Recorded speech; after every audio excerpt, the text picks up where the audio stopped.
bergabung kembali di Ngaji Channel Ngolah Jiwa. Pada sore hari ini kita akan membahas tentang takdir cinta Dewi Windardi yang akan kami diskusikan bersama seorang analis Jungian, yaitu Pak Dimino. Selamat sore, Pak. Sore, ya. Ya, ini kan membahas tentang takdir cinta seorang Dewi Windardi. Yep. Kenapa Pak Dimino ini memilih topik takdir cinta Dewi Windardi pada sore hari ini, Pak? Iya, karena cerita cinta Windardi ini kan liku-likunya menarik. Ya, itu. Nah. Lalu bisa diceritakan secara singkat kisah takdir cinta Dewi Windardi ini, Pak? Iya, jadi cerita singkatnya ini kan si Gotama, Resi Gotama ini kan bertapa dan dia meminta agar mendapatkan bidadari surga. Jadi dia bertapa lama sekali. Sedangkan Dewi Windardi ini adalah bidadari yang sebelum diturunkan ke bumi, bidadari ini karena cantik sehingga Bathara Surya juga jatuh hati sama Windardi. Begitu juga Windardi. Tapi masalahnya kan tidak hanya Bathara Surya yang tertarik, ya. Tapi setelah 100 tahun si Gotama ini disuruh berhenti oleh dewa dan keinginannya dikabulkan, yaitu Dewi Windardi ini yang akhirnya dikasihkan kepada si Gotama. Tentu saja Gotama sangat bahagia karena itulah yang dia inginkan dengan bertapa sekian lama. Saat Dewi Windardi harus menjadi istri Resi Gotama, dia menganggapnya ini adalah takdir. Dan karena dia harus dengan Resi, tentu dia harus tunduk pada si Resi sebagai istri. Dan pada saat dia bertemu dengan Resi Gotama, dia menyatakan, "Sayalah istrimu seperti yang kamu inginkan." Maka pada saat itu dia merangkul si Gotama, Resi Gotama. Pada saat merangkul, tiba-tiba ada kejutan dalam jiwa si Windardi ini, seolah-olah Surya datang dalam dunianya dan memberikan benih anaknya. Nah, karena itu Windardi paham bahwa sebenarnya cintanya hanya kepada Bathara Surya. Artinya cinta Resi Gotama ini tertolak, ya, atas kehendak takdir. Tapi Windardi berusaha mentaati bahwa dia sudah dinikahkan dengan Resi Gotama, maka dia harus patuh. Dia berusaha untuk melupakan cinta pertamanya, ya. Dan Resi tentu bahagia dengan wanita yang diinginkan, dan Dewi Windardi pun juga sadar bahwa dia harus menjalani peran sebagai istrinya. Akhirnya dia dikaruniai anak 3, yaitu yang pertama Dewi Anjani, yang kedua adalah Guharso, yang ketiga adalah Guharsi. 1 perempuan, 2 laki-laki. Tapi sebenarnya ini benih dari Bathara Surya. Tapi Resi Gotama sangat bahagia karena dia menganggap itu anaknya. Karena jiwa Dewi Siwindarti ini tubuhnya untuk Resi Gotama, sedangkan cintanya untuk Bathara Surya. Ya. Tapi tetap kesadarannya menuntun dia untuk tetap setia kepada Resi Gotama istrinya. Pada suatu saat Gotama harus pergi meditasi atau bertapa lagi.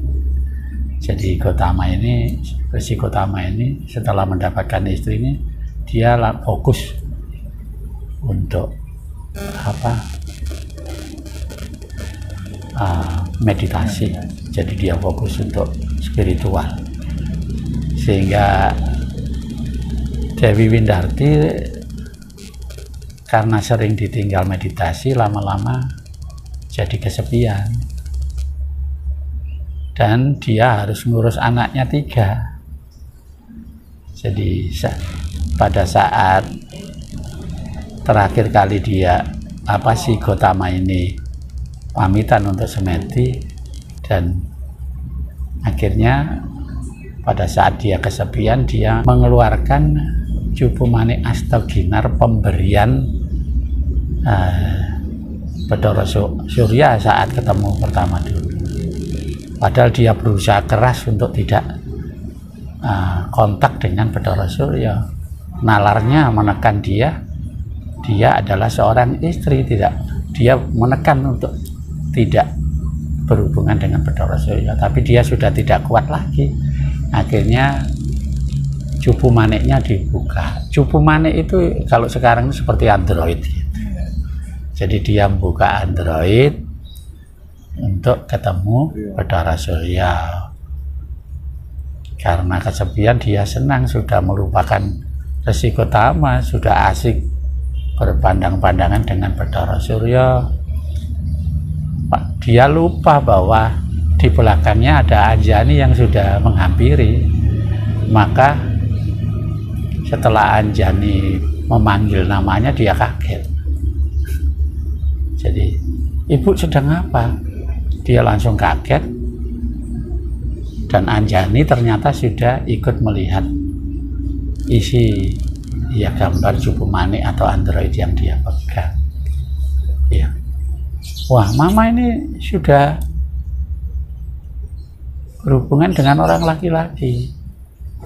Nah, tapi Dewi Windarti menjelaskan, bukan. Mama tidak seburuk itu, Anjani. Mama tidak seburuk itulah, itu gambarnya coba saya pinjam. Akhirnya oke, saya pinjamkan. Pertama agak keberatan karena ini rahasia. Oke, saya pinjamkan, tapi jangan sampai ada yang tahu, ya. Jadi mama ini tidak ada apa-apa dengan Bathara Surya. Terus akhirnya Anjani pun asik dipinjami Android Jupu Manik tadi. Pada suatu hari Anjani lagi asik melihat isi Jupu Manik, kedua saudara laki-lakinya tahu. Akhirnya diminta dan tidak boleh, akhirnya direbut menjadi gegeran. Si Anjani lari ke ibunya, kedua saudara laki-lakinya lari mencari bapaknya. Akhirnya ketemu Resi Gotama, anak-anaknya protes. Ya, Popo tidak adil. Anjani diberi mainan bagus, kami tidak diberi. Loh, beri apa? Itu Jupu Manik katanya. Coba suruh sini Anjani. Anjani dipanggil. Akhirnya mana barangnya, diberikan ke Resi Gotama. Resi Gotama. Dan akhirnya Resi Gotama tahu bahwa itu ada gambar Bathara Surya, dan bertanya si Resi Gotama kepada Anjani, kamu diberi siapa? Diberi oleh ibu. Makin kaget dia, rasa cemburunya keluar. Akhirnya dia memanggil istrinya dan ditunjukkan, ini pemberian siapa? Dewi Windarti. Dia nggak berani jawab karena di situ sudah ada gambarnya kan. Diam saja. Akhirnya marah si Resi Gotama. Jangan diam saja seperti batu. Akhirnya benar-benar jadi batu. Dan saking marahnya Cupu Manik pun dilempar. Dan ketiga anaknya malah lari mengejar Cupu Manik itu. Resi Gotama ngelus dada. Istrinya sudah jadi batu. Kemudian dia sangat menyayangkan. Dia bilang, anak-anakku berkelahi gara-gara Cupu Manik Astoginar. Sesama saudara bertikai seperti kera. Ya kira-kira disitulah akhir cerita bahwa akhirnya Windarti jadi batu, anak-anaknya lari berebut Cupu Manik Astoginar. Ya. Menarik. Ceritanya ini seperti kebanyakan pemuda saat ini. Oh iya. Ada yang bertepuk sebelah tangan. Oh, ternyata ini terjadi di mana-mana ya. Iya. Lalu ini kan dalam cerita Dewi Windarti ini kan menekan batinnya. Berarti ini Dewi Windarti menekan salah satu jiwa tidak sadarnya ya. Betul. Iya. Lalu dari sifat Dewi Windarti ini apakah ada hubungannya dengan teori Jung? Iya, betul.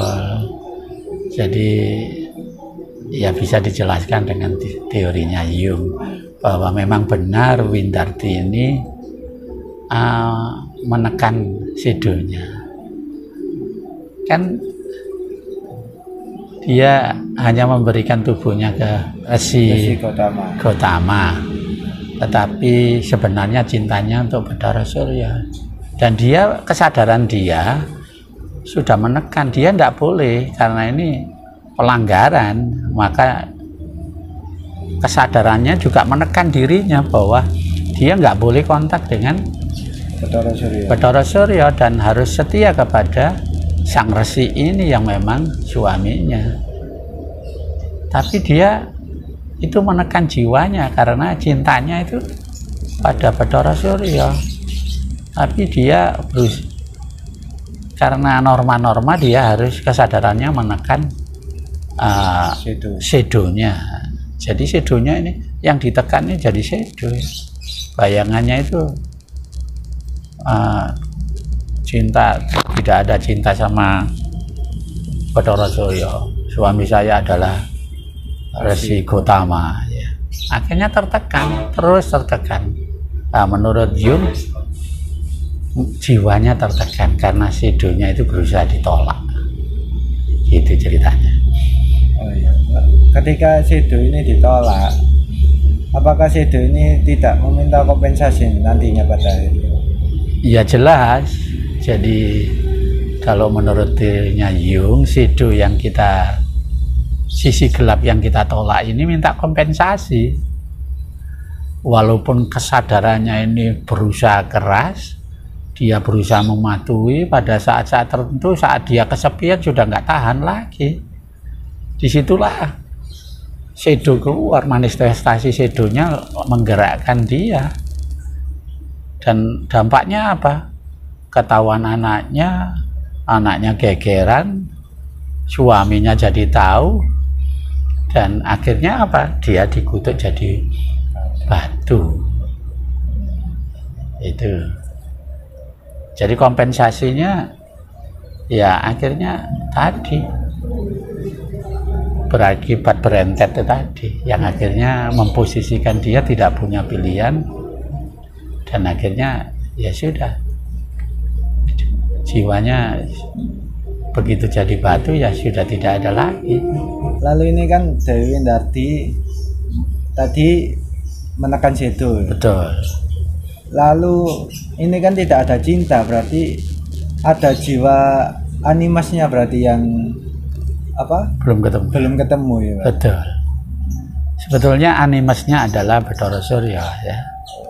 Dari awal waktu dia mau bersama Resi Gotama, akhirnya Bathara Surya hadir kan? Iya.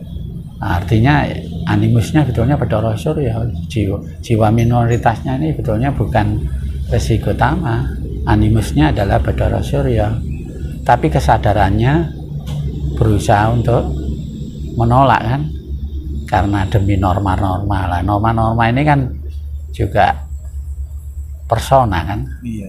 Nanti apa kata orang kalau dia tetap berhubungan dengan Bathara Surya. Karena itu dia berusaha tidak buka, tapi akhirnya nggak kuat, sembunyi-sembunyi dia hubungi Bathara Surya karena dia kesepian. Jadi sepertinya dia tidak bisa satu dengan Resi Gotama. Jadi akhirnya saat dia dikutuk jadi batu, itulah dia justru bebas. Kemudian dia sudah tidak ada lagi kan, tidak bersama Resi Gotama lagi, artinya jiwanya sudah ketemu dengan Bathara Surya. Nah, ya saat jadi batu itulah dia sudah berhenti melawan cintanya. Dia sudah nerima animusnya. Jadi cinta sejatinya atau takdir cintanya hanya pada Bathara Surya. Itu. Iya, baik. Dan disitulah dia jadi utuh. Gitu.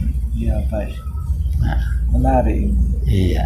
Berarti ini kesimpulannya kita itu jangan sampai menekan jiwa minoritas kita ya, Pak. Betul.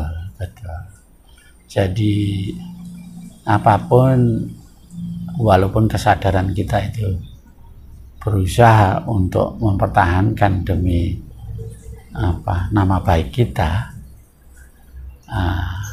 tetap kita menekan pada diri kita sendiri. Harusnya norma-norma itu tetap dijaga, tetapi harus mau jujur menerima itu, tidak berusaha untuk menolaknya. Ya, dan akhirnya penderitaan Dewi Windardi ini berakhir pada saat dia jadi batu itu. Iya. Baik. Ya. Terima kasih Pak Tio untuk penjelasan sore hari ini. Ya. Terima kasih telah menonton video kami sampai akhir. Kurang lebihnya mohon maaf. Selamat sore, selamat beraktivitas kembali.